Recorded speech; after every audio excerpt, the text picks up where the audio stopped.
ইউনূস সরকারের যে অপকর্ম আছে এইটার তদন্ত হওয়া দরকার দেশ আর রাষ্ট্রের খাতিরে।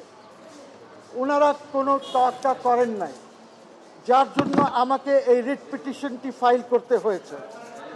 এই রিট পিটিশন আমি এখন মেনশন করেছি জাস্টিস আহমদ সোহেল সাহেবের কোর্টে, স্লিপ দিয়েছি।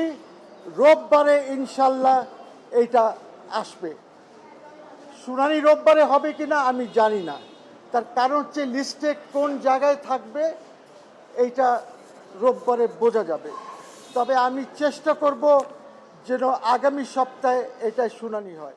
এই রিট পিটিশনে জি জি এই রিট পিটিশন বেসিক্যালি আমি যেটা চেয়েছি সেটা একটি জিনিস চেয়েছি, সরকারের কাছে যে একটি কমিশন গঠন করা দরকার, under the commission of inquiry act গঠন করে ইউনূস সাহেবের যত অপকর্ম আছে সবগুলি তদন্ত হওয়া দরকার।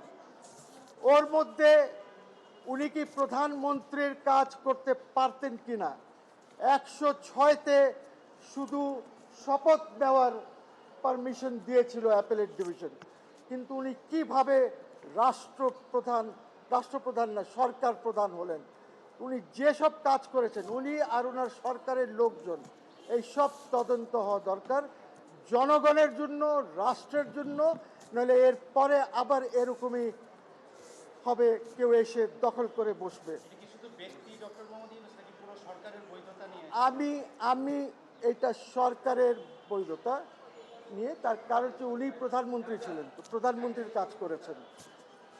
এই সব বিষয় এটার মধ্যে আছে। It's a big writ petition. এর মধ্যে আমার নোটিশ ছাড়া আর কিছু নাই। It's a big writ petition. তোমরা যদি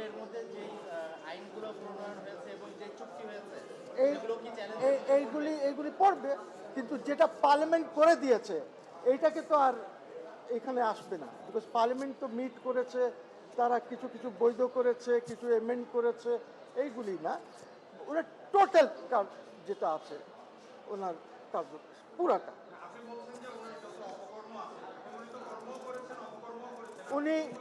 উনি শুধু অপকর্ম করেছেন, উনি কোনো কর্মই করেন নাই। আপনার দেশ বিক্রি করে দিয়েছেন।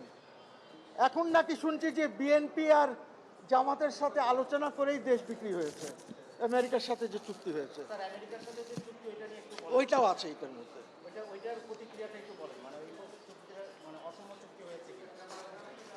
এই চুক্তিটি টোটালি অবৈধ, এবং আমি এইখানে বলেছি এই রিট পিটিশনে এইটাও আসবে যে ভিয়েনা কনভেনশনে 21 ধারা যদি আমাকে জোর করে চুক্তিটা করানো হয় তাহলে ওই চুক্তিটি অবৈধ হবে।